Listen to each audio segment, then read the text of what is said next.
I have a quote that I like to use. It says, leading the transition to a more just and sustainable world will require fundamentally rethinking a broad range of assumptions.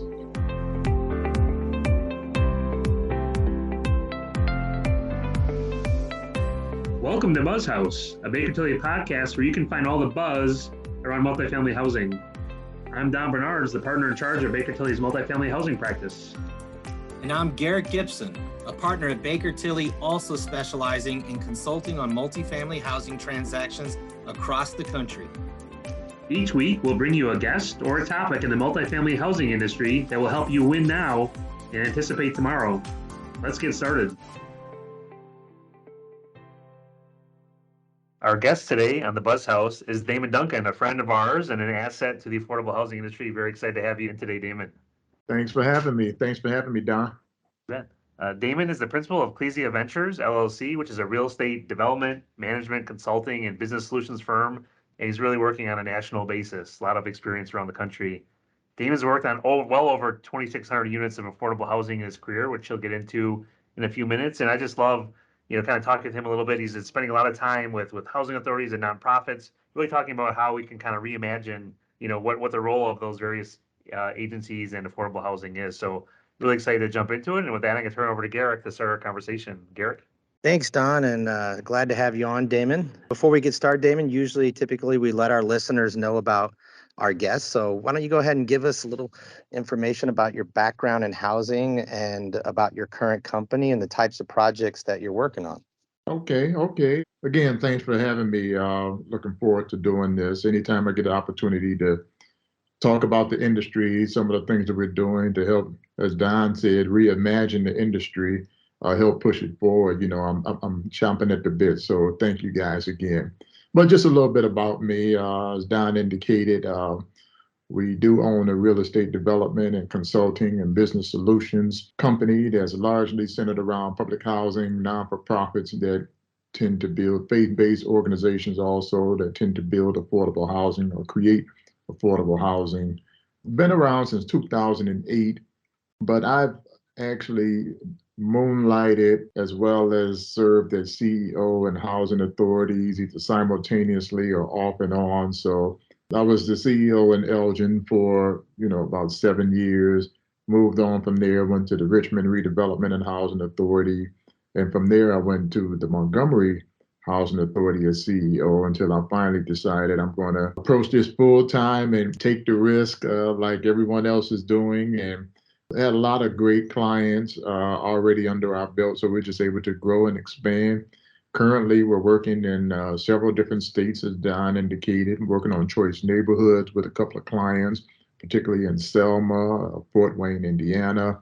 We have a couple of rad deals going on in Waukegan, and currently on site at the River Rouge Housing Commission here, providing them some technical assistance as they ponder their redevelopment options, and soon to be starting up in Inkster on a similar type of consulting engagement. So we're just excited to be out here and attacking affordable housing again in multiple states.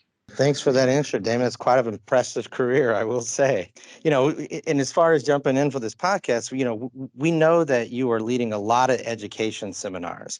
And are these education seminars that you're leading primarily for executive directors of public housing authorities? Or, what are some highlights or takeaways of the training that you're actually hosting? That is correct. We are leading some educational training seminars.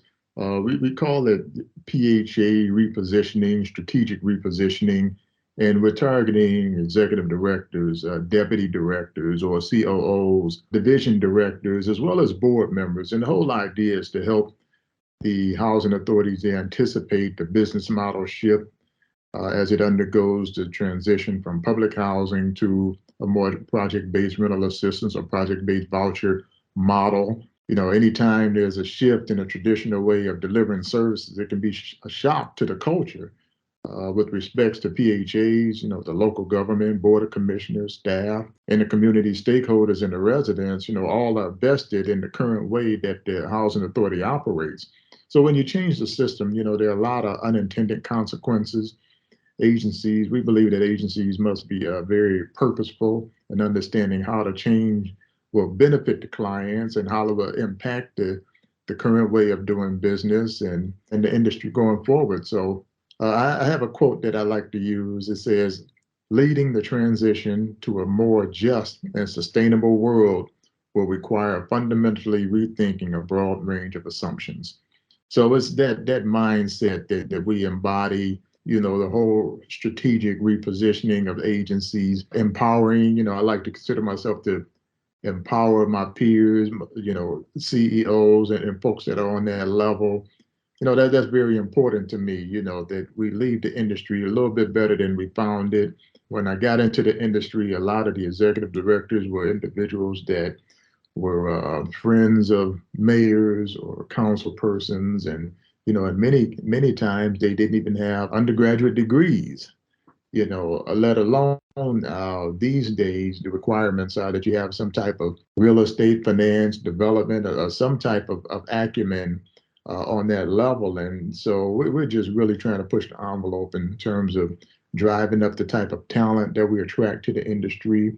We're very purposeful with the students, the interns that we have at Auburn University in the School of Urban Planning and Masters in Real Estate Development, ushering them into the affordable housing industry so that they can get exposed to it early and seriously consider it as a viable career option, going forward. So these are some of the things that we're trying to do to help shift the affordable housing industry as we know it today.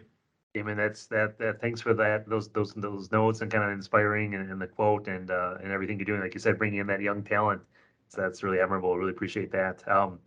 Maybe a question you mentioned just a little bit earlier, Damon, about a little bit about choice neighborhoods. And, not everyone of our listeners maybe knows what choice neighborhoods, they kind of hear it in the background. Do you maybe, talk just a little bit about choice neighborhoods? I know there's kind of the planning grant, the implementation grant, maybe just a little bit about this.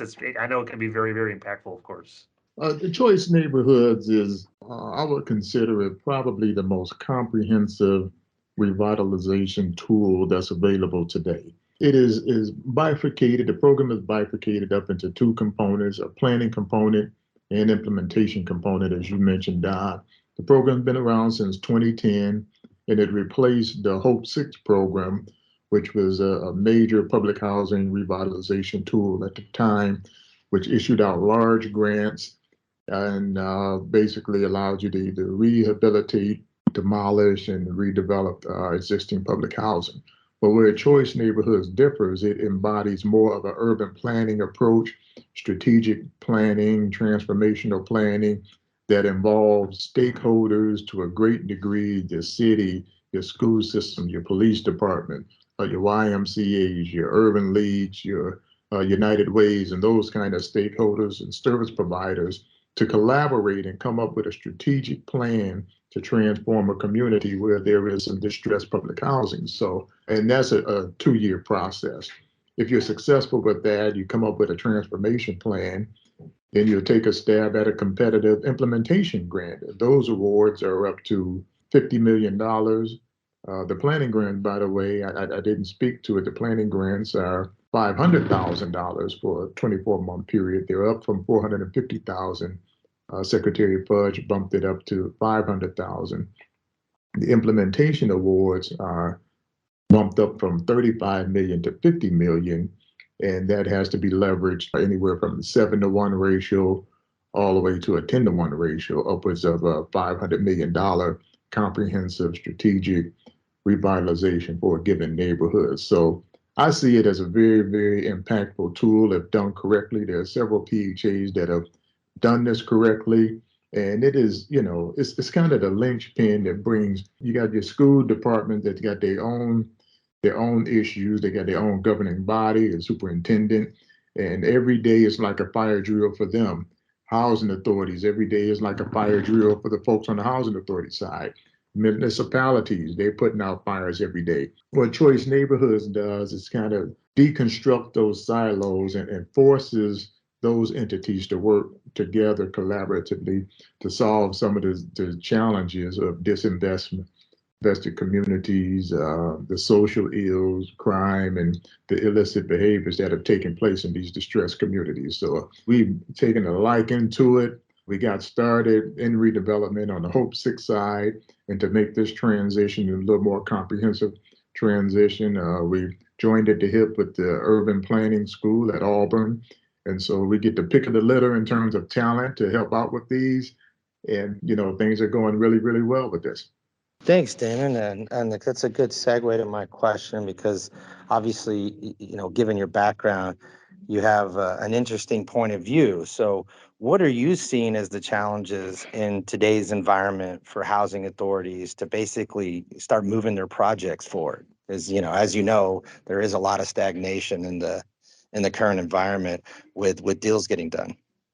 Yeah, just to touch on a little bit about what I spoke about earlier, that whole culture shifting, where you got boards of commissioners and municipalities and folks that think that housing authority is supposed to operate in a certain way. And anytime you start to do something outside of that, then it causes a panic. And sometimes executive directors or CEOs, they can put out the little fires and strategically plan and get enough folks going with him or her so that they can push the authority to another level. Sometimes they end up having to leave. But that's one of the primary challenges. Their culture shifting can be very, very difficult. Competing for resources, that's another thing. There's a limited number of 9% deals. Projects can take time, and if you're trying to be competitive, you don't get your deal, you got to wait another year to do your deal. A lot of things can happen. A lot of momentum can be lost. The politics can change.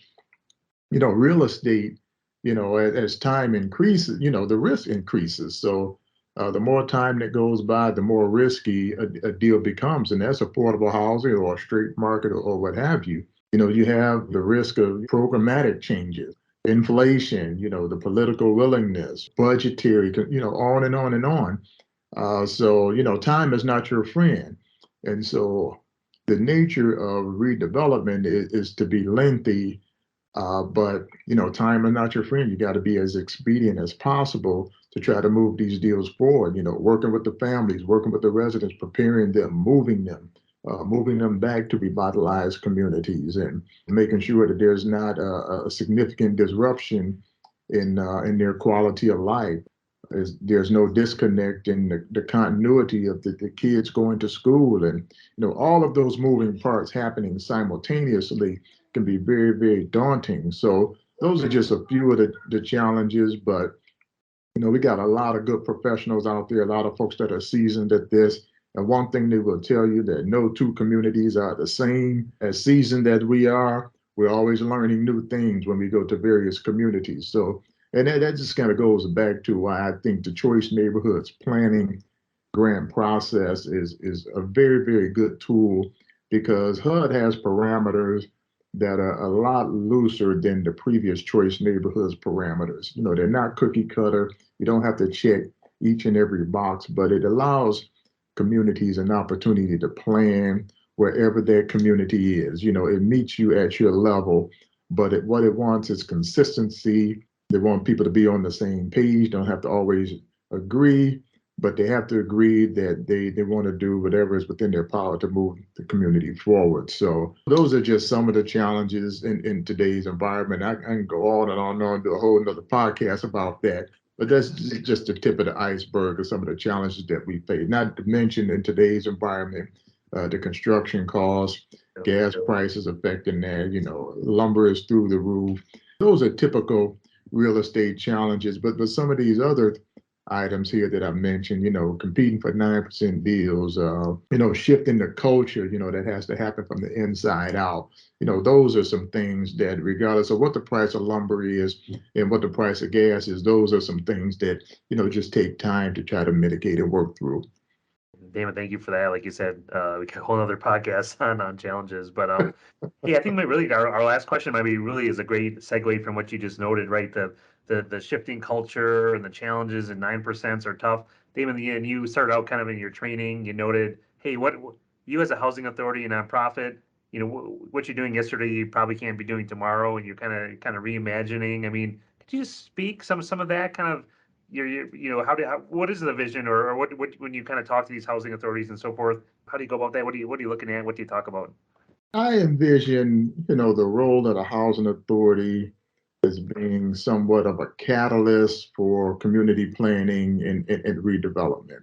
That's the shift from, the traditional model of administering the low-income public housing program, the Section 8 traditional program is outdated, even though we got some new Section 8 regs and there's some new ways to deliver that product. But the traditional way is becoming outdated, concentrating Section 8 landlords, So we're trying to get folks to move away from that, as agencies redevelop their portfolios, they earn developer fees and et cetera, take management fees and all that stuff. That agency is gaining capacity to expand its reach, investing in continuing education programs that are focused on urban planning, real estate finance, development, construction, project management. PHAs are positioned, to lead community growth and enhance the residents' quality of life. But in addition, they can build additional business units to provide these services into the broader community and not just focus on their current assets or their current portfolio. They can really expand beyond that. And a lot of agencies are being creative, creating non-for-profits, affiliate instrumentalities that going on outside of their traditional jurisdiction. I've seen a housing authority non-for-profit do a deal in another state. So that just speaks to that agency and the culture of that agency thinking outside of the box. And as you said, Don, reimagining, repositioning, and just moving forward as a real estate development entity with the heart still to provide service for people. I always go back to the why, and the people are the why. We never forget that this is the why. We talk about the numbers and the performance and the deal structure and on and on and on. And sometimes we don't talk about the why, but a lot of authorities are being very creative, making sure they got enough money for their self-sufficiency, supportive services to enhance the quality of lives of the family while improving the quality of housing that's available in that particular community. So that's kind of the way I envision the housing authority's role. Many authorities, as you guys know, have rebranded themselves. They cut the authority off of their name. They call themselves, ABC Solutions, Housing Solutions, or, whatever it is.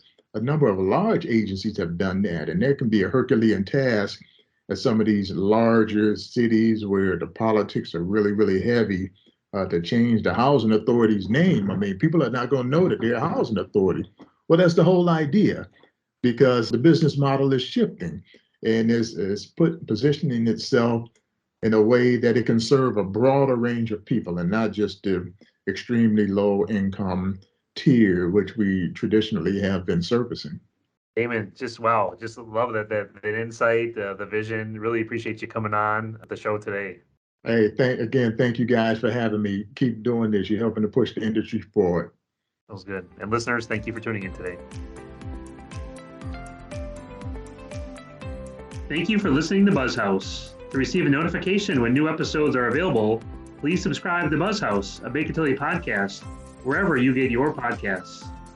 For additional resources around multifamily housing, check out bakertilly.com. And if you have a suggested topic, please send them to build@bakertilly.com. That's BUILD@bakertilly.com.